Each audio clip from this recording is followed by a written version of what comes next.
हमारे 51 शक्तिपीठ में से एक शक्तिपीठ है, उसका नाम है कीर्तेश्वरी, जहाँ माता का मुकुट गिरा था। मुर्शिद खान नाम का लुटेरा गया, उसने कीर्तेश्वरी को मुर्शिदाबाद बना दिया।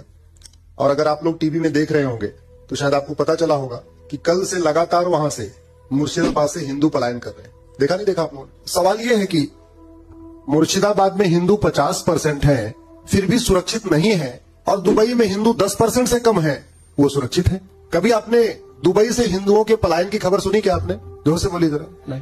दुबई में हिंदू गुरुदेव होली मनाते हैं, दिवाली मनाते हैं, रक्षाबंधन मनाते हैं, सभी अपने प्रमुख त्योहार मनाते हैं। कभी आपने सुना कि वहां पत्थरबाजी हुई है, कुछ हुआ क्या? नहीं। मार्च में होली मनाई जा रही थी तो संभल में होली मनाने की चर्चा खूब थी। बहुत लोग प्रसन्न थे कि देखिए 50 साल के बाद संभल में होली मनाई जा रही। और आपको अगर वो टीवी का वीडियो याद होगा, कैसे पूरा सेना फ्लैग मार्च कर रही थी, कितने सिपाही आए हुए थे। अगर 2025 में पुलिस के साये में होली मनाना पड़ रहा है उत्तर प्रदेश के संभल में, फिर 2050 में क्या होगा? हम लोग अपने जो बातचीत में कहते हैं कि धर्म की जय हो, अधर्म का नाश हो, प्राणियों में सद्भावना हो, विश्व का कल्याण हो, 4 वाक्य कहते हैं। इन चारों में जो व्यक्तिगत रूप से मुझे लगता है कि सबसे इंपॉर्टेंट जिसपे फोकस होना चाहिए वो है अधर्म का नाश। धर्म की जय करने से अधर्म का नाश नहीं होता, लेकिन अधर्म का नाश करने से धर्म की जय होती है। और जब धर्म की जय होगी, अधर्म का नाश होगा, तब प्राणियों में सद्भावना होगी, और तब भारत का कल्याण होगा, और तब विश्व का कल्याण होगा।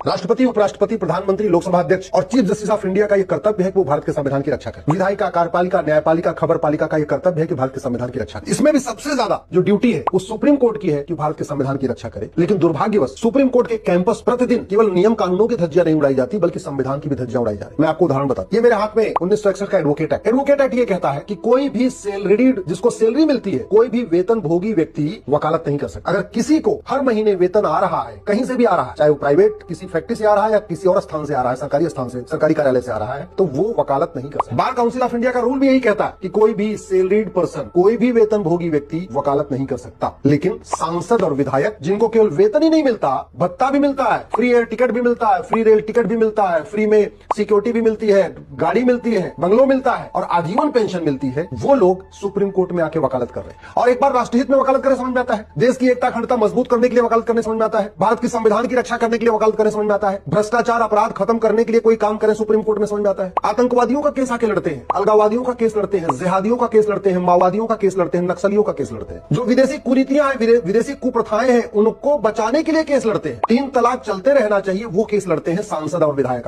हलाला चलता रहे, मुताह चलता रहे, मिस्यार चलता रहे, तहरुस चलता रहे, वो केस आके लड़ते हैं सांसद और विधायक, जिन्होंने संविधान की शपथ लिया है कि मैं देश की एकता अखंडता को मजबूत करूंगा और भारत को एक स्वतंत्र और संप्रभु राष्ट्र बनाऊंगा, तभी उनको वेतन भत्ता मिलता है।